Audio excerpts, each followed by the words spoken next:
There's no question it was the Indian of having a cane. They wore taka cane with a silver handle. The Rebbe told a story in the days after Yud Shvat. The Rebbe Rashab purchased for the previous Rebbe when he was 17 a cane with a silver handle, I think when he was 17. And he told his Rebbetzin, the Rebbetzin Shtene Sara, ich hab like the letzte Geld. I gave away the last money I had to purchase it.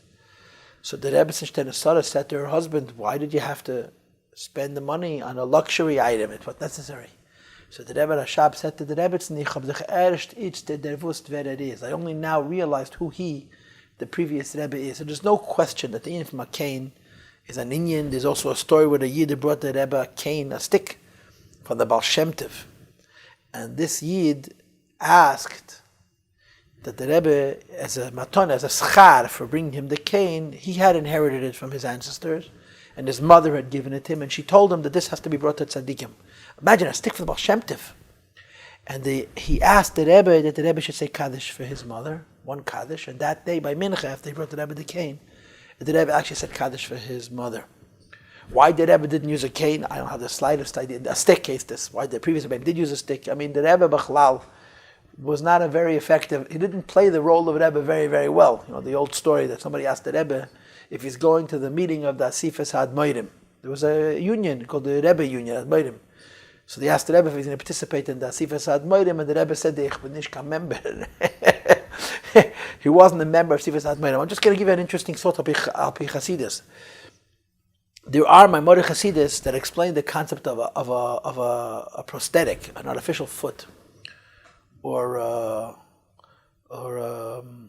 kabayim. Yeah, I guess that means a prosthetic, which is brought also in halacha, in Mishnah, in halacha legabe kabbalas tumah, and legabe other things. And there actually are explanations in Chassidus for the significance of a cane.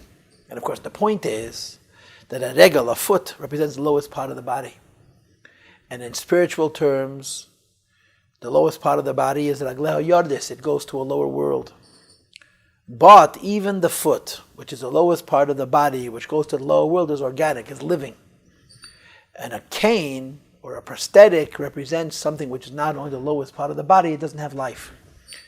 Which means spiritually, the extension of the life of a person to such a low level where it's virtually not living. In other words, if a leg represents the idea of descending from a higher world to a lower world, a prosthetic, an artificial foot, would represent coming to an even lower level. So from one perspective, that idea represents the basis for Klippa, because we know that Klippa lives from the diminished chayis of Kedusha. But on the other hand, it represents finding a way to bring Kedusha even to the lowest levels, even though there is on the outside very little life, but there's an enormous amount of life in it in a concealed way.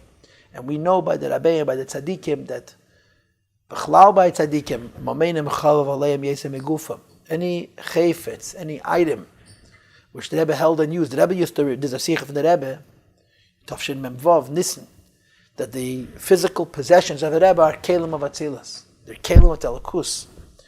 And there's no question that the fact that the Rebbe used a cane has great significance. And as far as the Rebbe, again, my answer is the same as I told you before. I have no idea.